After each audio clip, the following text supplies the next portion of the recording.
인사하시겠습니다. 성탄과 새해 복 많이 받으세요. 한번 인사하시겠습니다. 감사합니다. 우리가 늘 인사할 때 인사하는 인사말로 사랑합니다, 미안합니다, 감사합니다. 다시 한번 인사하겠습니다. 미안합니다.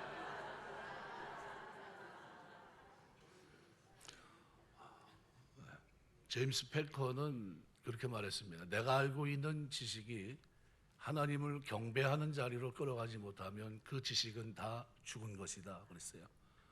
내가 알고 있는 모든 지식이 하나님 앞에 예배자가 되게 하지 못한다면 아무 의미가 없다는 거죠. 미가서 5장 2절에 기록된 대로 우리 베들레헴에서 나신다는 것을 700년 전에 이미 모두가 알고 있었습니다.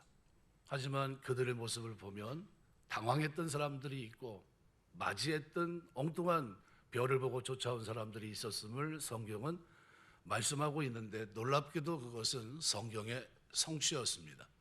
우리에게는 어떤 약속이 있냐면요, 2000년 전에 이 땅에 오신 예수님이 다시 오시겠다는 약속이 있어요. 그런데 나중에 주님이 진짜 재림하실 때 어떤 사람이 돼야 마땅할까요?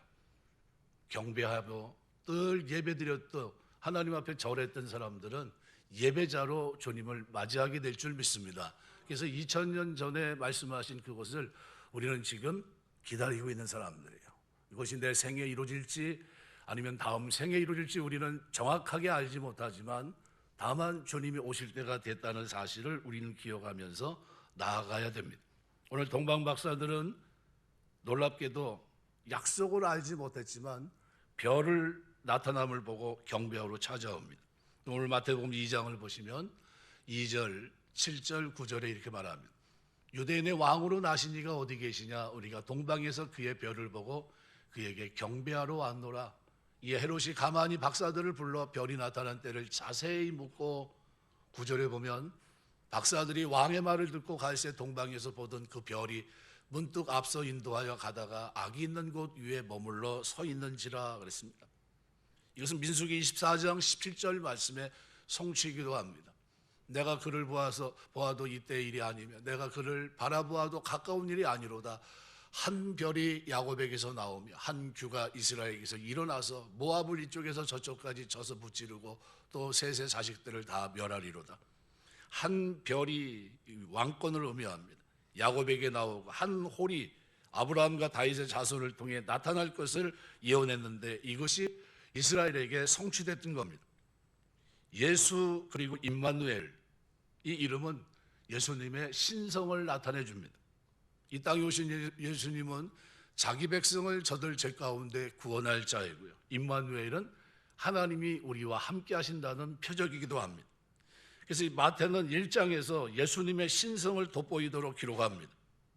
그러나 2장에서는 예수님의 신성이 아니라 인성에 대해서 얘기합니다. 사람으로 태어나심을 돋보이도록 그의 고향과 본바닥이 어디 출신이고 누구의 자손인지를 자세하게 설명합니다. 신이시면서 사람으로 몸을 입고 이 땅에 오신 예수님에 대해서 신성과 인성을 마태는 1장, 2장에서 설명합니다. 유대 베들레헴에서 나시고 애굽으로 피신하셨다가 나사렛 동네에서 사시면서 나사렛 예수라는 이름을 믿는 과정을 정확하게 소개하고 있습니다. 그가 왜 그곳에서 자라났는지 설명하고 있습니다. 그래서 마태는 메시아의 오심을 어둠과 빛 가운데 황금과 유황의 예물을 드리면서 영접할 것을 예언한 일이 성취되었다는 사실을 증거합니다.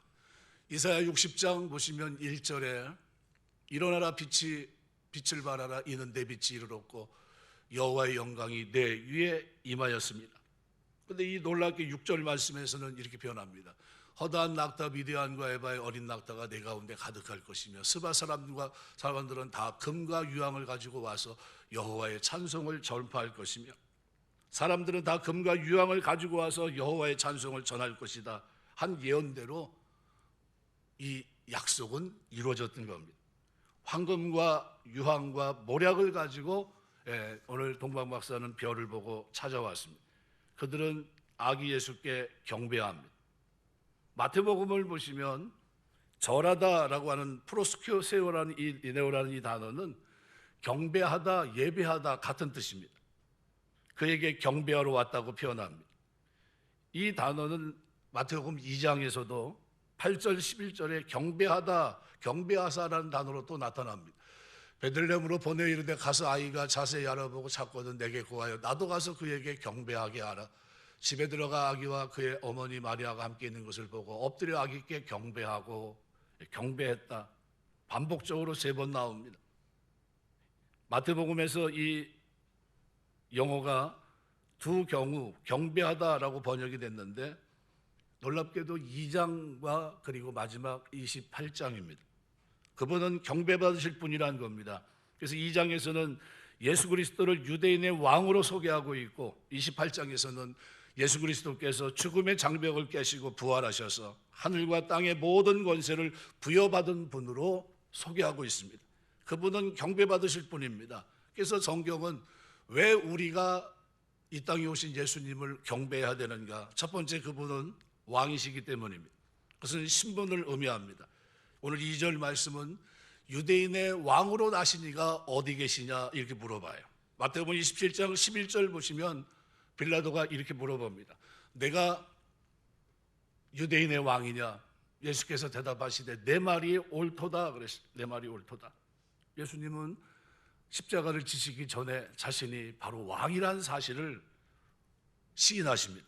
마태복음 27장 29절에도 보시면 가시관을 엮고 머리에 씌우고 갈대를 그 오른손에 들리고 그 앞에서 무릎을 꿇고 희롱하여 이르되 유대인의 왕이여 평안할지어다 이렇게 얘기합니다. 십자가에 못 박던 군인들도 조롱과 모욕의 표시로 유대의 왕이라고 불렀습니다.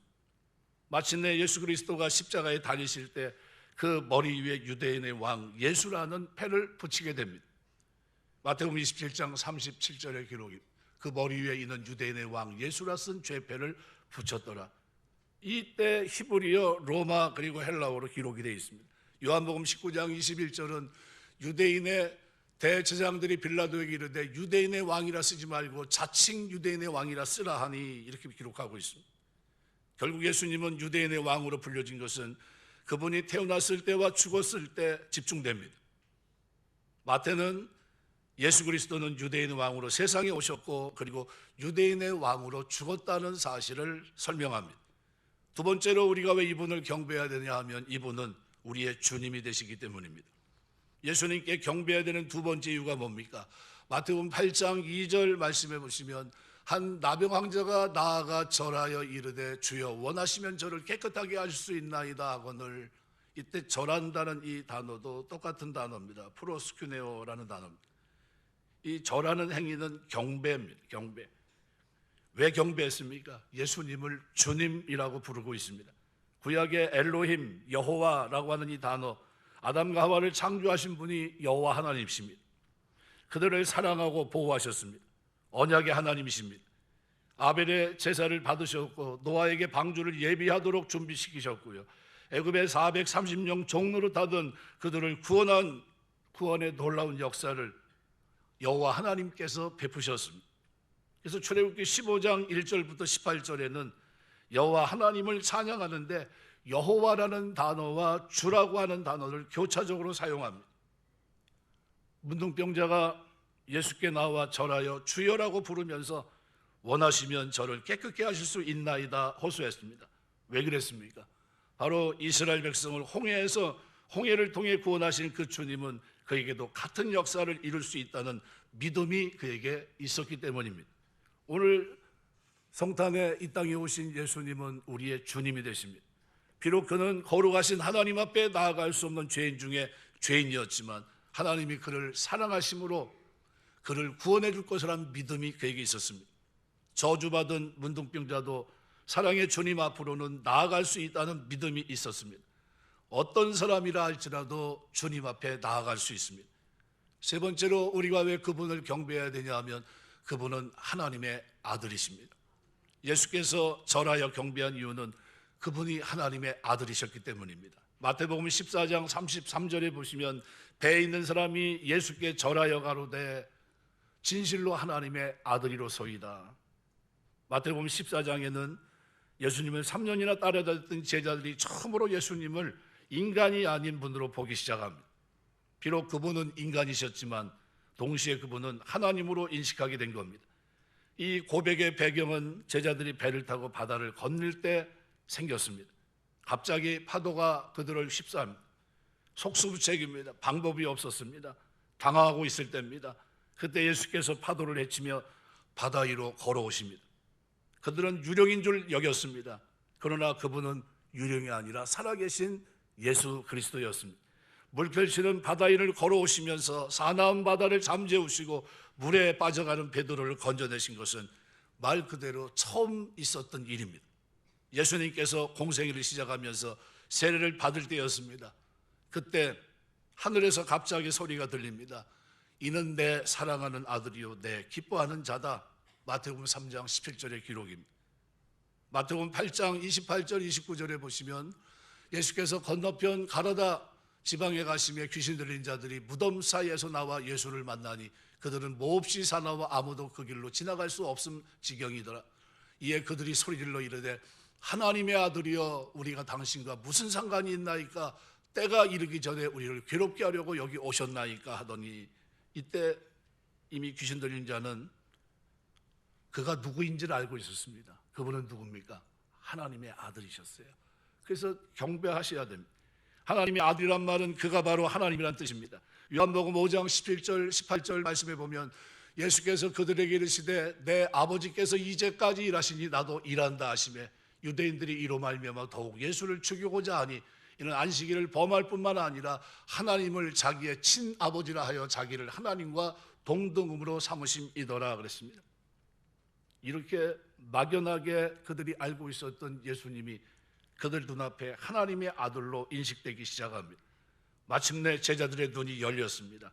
그들은 비로소 예수 그리스도가 3년간 동고동락하면서 기적을 행하셨던 그분이 바로 하나님이란 사실을 그들은 보았던 겁니다. 말로서 인정하게 되었고 그리고 마침내 예수 그리스도 앞에 무릎을 꿇고 절하며 경배하기 시작했습니다. 그래서 이런 의미에서 오늘 본문은 너무나도 중요합니다. 왜냐하면요 이미 미가 때 700년 전에 예수님의 초림에 대해서 예언을 한 그대로 이제 2000년 전에 이 땅에 오신 예수님은 다시 오실 겁니다. 그때 우리는 어떤 사람으로 주님 앞에 있어야 될까? 오늘 본문을 유심히 보시면 예수님의 탄생하는 이 날은 이 세상이 끝나는 때까지 결코 잊혀지지 않는 소중한 날입니다. 왜냐하면 이것은 예고편이기 때문에 그래요. 그때도 똑같이 이렇게 진행이 될 겁니다. 어떤 사람이 있을까요? 헤롯처럼 소동하는 사람이 있을 거고요. 헤롯왕처럼 당황하는 사람이 있을 거고요. 그러나 동방박사처럼 먼 곳에 있었지만 그날을 기다리며 별을 보고 쫓아와 경배하는 사람이 있을 겁니다. 오늘 본문을 보시면 소동하고 있는 그들의 모습을 기록하고 있습니다. 그래서 3절 보시면 헤롯왕과 온 예루살렘이 듣고 소동한지라.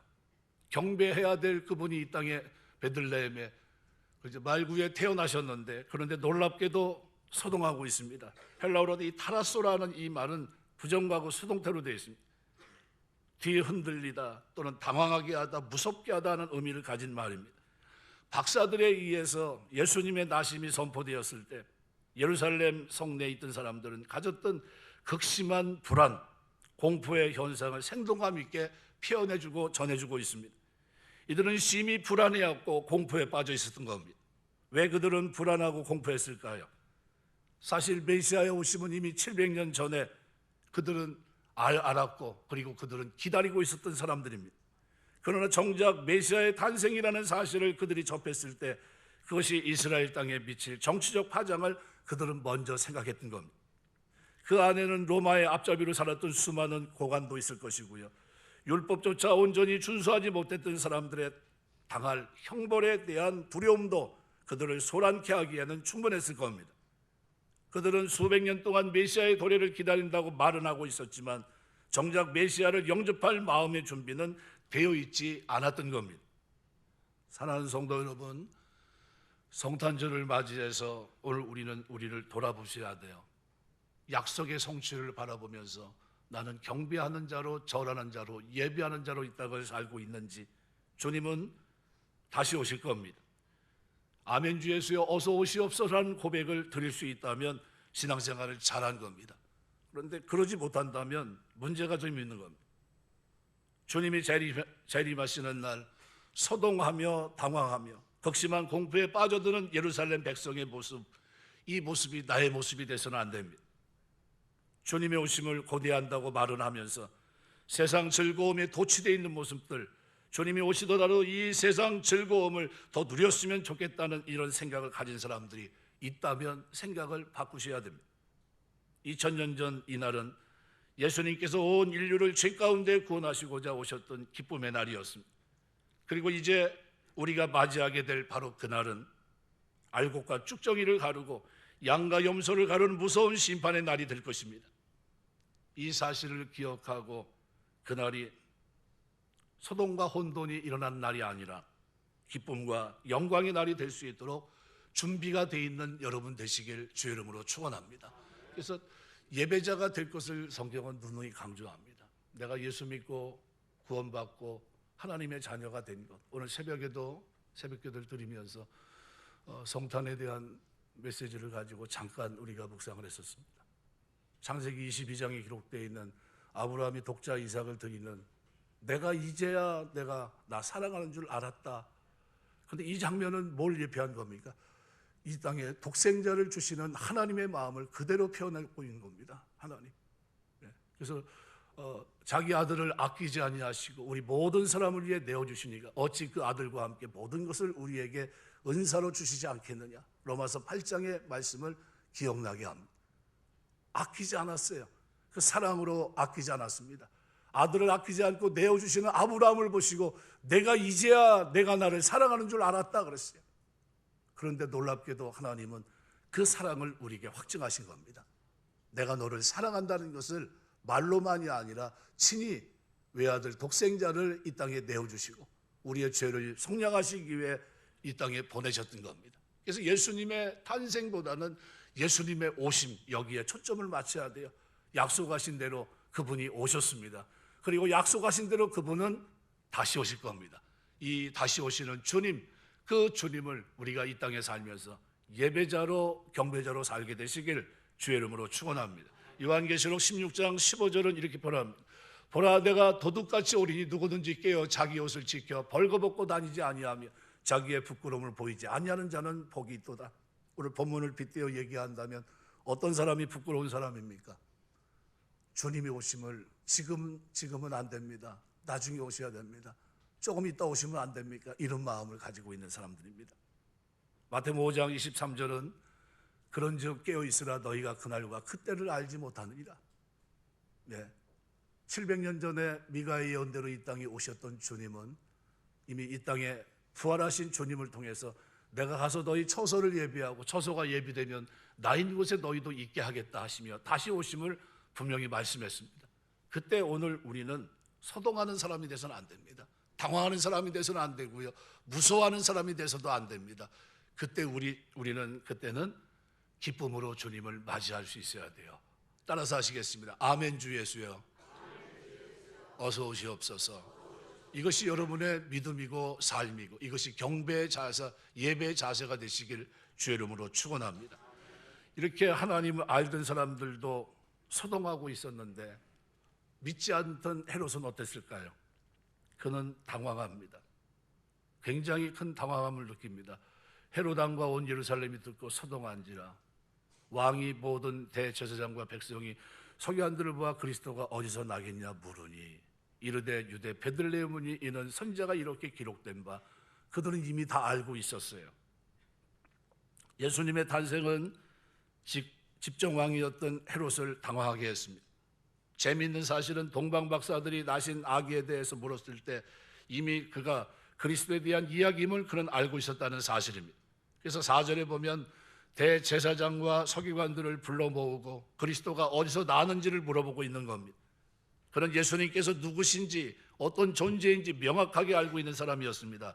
그러나 예수님은 그에게 기쁨을 주고 영접해야 될 존재이기보다는 자기를 위협하는 그리고 자기를 무너뜨릴 존재로 생각하고 있었습니다. 헤롯은 사실 무수한 정치적 위협 속에서도 수단 방법을 가리지 않고 처절한 싸움을 통해 유대 땅의 왕으로 임명받은 사람입니다. 특히 그는 자신의 권력을 유지하고자 잔인부도한 짓을 서슴지 않았고 로마의 개가 되어 복종했던 왕입니다. 그런 그에게 경쟁자가 나타났다는 사실은 그로 하여금 당황하게 할 그런 일이었던 겁니다. 그런데 이와 같이 헤롯의 모습이 오늘 우리에게도 있을 겁니다. 왜냐하면요, 우리가 가진 것, 누리고 있는 것, 이 세상에 대한 집착이 예수님의 오심을 꺼리고 오히려 그것 때문에 당황하게 된다면 이것은 잘못된 겁니다. 이와 관련해 한 교회에서 설문조사를 했습니다. 예수님이 재림하신 것을 믿습니까? 그랬더니 교회라 그런지 설문조사가 100%가 예라고 대답했습니다. 근데 이제 시점을 물어봤습니다. 언제 오셨으면 좋겠습니까? 물었더니 지금 당장 가까운 시대, 가까운 미래라는 대답은 10%였습니다. 좀 천천히 오셨으면 좋겠다고 대답한 사람들이 거의 다였다고 합니다. 90%는 천천히, 그 다음에 심지어 어떤 사람은 죽기 전에 오셨으면 좋겠다고 말한 사람도 대부분이었다고 합니다. 그런데 가만히 생각해 보면 저도 거기 있는 것 같아요. 죽기 전에 주님 오시면 얼마나 해피엔딩입니까? 그죠? 할 거 다 하고 쓰임 받을 거 다 하고 그리고 그 난 다음에 하나님 손에 붙들림 받아 천국 가니까. 주님이 재림하실 때 당황하는 성도는 잘못 산 겁니다. 이게 아닌데. 기름을 넉넉히 준비한 지혜로운 5 처녀는 주님 만나는 그날이 기쁨의 날이었습니다. 그러나 기름을 준비하지 못한 미련한 5 처녀는 주님이 재림하시는 날 당황해서 그때 기름을 구하러 다닙니다. 기름을 구했지만 나중에 뒤늦게 구했지만 이미 혼인잔치의 문은 닫혔어요. 들어가지 못합니다. 요한일서 2장 15절은 이렇게 말합니다. 이 세상이나 세상에 있는 것들을 사랑하지 말라. 누구든지 세상을 사랑하면 아버지의 사랑이 그 안에 있지 않다 그랬습니다. 베드로는 베드로서 3장 12절 말씀에서 하나님의 날이 임하기를 바라보고 간절히 사모하라. 그날에 하늘이 불에 다 풀어지고 물질이 뜨거운 불에 녹아질 것이라고 그랬습니다.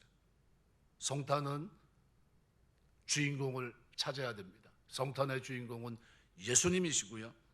성탄은 경배가 목적이 돼야 됩니다. 그리고 예수님 한 분만으로 기뻐하는 성탄이 돼야 되는 겁니다. 그래서 이 성탄이 다른 것으로 움직이면 안 돼요. 다른 기쁨이 있어서는 안 됩니다. 생일 케이크라고 얘기하면 뭐 생일 때 이렇게 보통 하는데 크리스마스 때 여러분이 케이크를 혹시 구매하시는 분이 계십니까? 네, 저희는 크리스마스 때 꼭 케이크를 삽니다. 우리 아이들한테. 왜? 주님의 가족이 됐는데 주님 탄생하신 그날을 케이크를 통해서 어떻게 기쁨을 나눠야 되지 않느냐. 저는 케이크를 잘 안 먹는 사람인데 그런데 왜 다른 거 먹으면 좀 몸에 좀 영향이 좀 있더라고요. 근데 그날은 먹어요. 케이크를. 뭐 하는 날이기 때문에요? 주님의 탄생을 축하하는 날이에요. 그날은 케이크를 아이들이 꼭 준비해납니다. 어제 아마 미리 준비했을 거예요. 성탄이다 그러면 반드시 케이크를 준비해요. 그게 저희 가족의 일상입니다. 여러분은 어떻습니까? 주님의 탄생을 기뻐하십니까? 자기의 생일이나 부모님 생일에 여러분 늘 어떻게 해요? 케이크를 준비해서 기뻐하고 기쁨을 나누기도 합니다. 그런데 성탄에 주님의 탄생을 기뻐하면서 그 케이크를 나눈다고 하는 것은 더 큰 기쁨이 되지 않겠습니까? 오늘 놀랍게도 이날 경배했던 동방박사의 모습을 오늘 본문은 기록합니다. 이스라엘 그에게 경배하러 왔다고 표현합니다. 이 경배한다는 프로스큐네오라는 이 단어가 이집트 사람들에게는 사람이 신에게 존경의 표시로 하나님 손에 입맞추다라는 의미로 쓰였지만 헬라 사람들에게는 사람이 신에게나 낮은 자가 높은 자에게 공경의 표시로 무릎을 꿇고 엎드려 이마를 땅에 대다라는 의미로 사용됐습니다.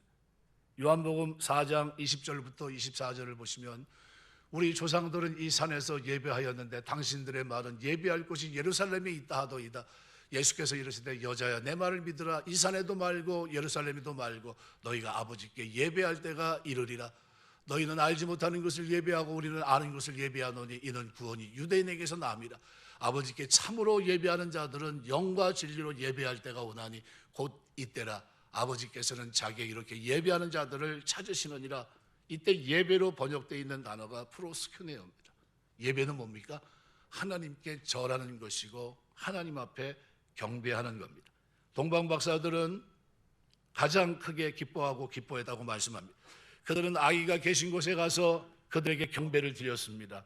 오늘 우리가 성탄 여러분이 하나님 앞에 경배하는 시간 되시길 주의 이름으로 축원합니다.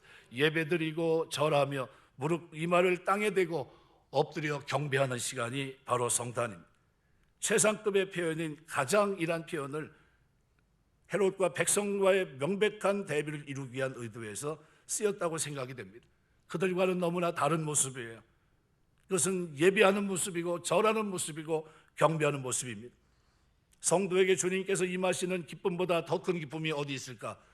구원 얻은 기쁨과 바꿀 수 있는 것이 있겠습니까?